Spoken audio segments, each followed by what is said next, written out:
Ang sublimation sa audio to, nakapag-ramp ako ng 40 meters last week.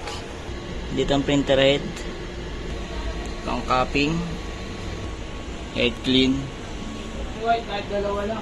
nozzle check.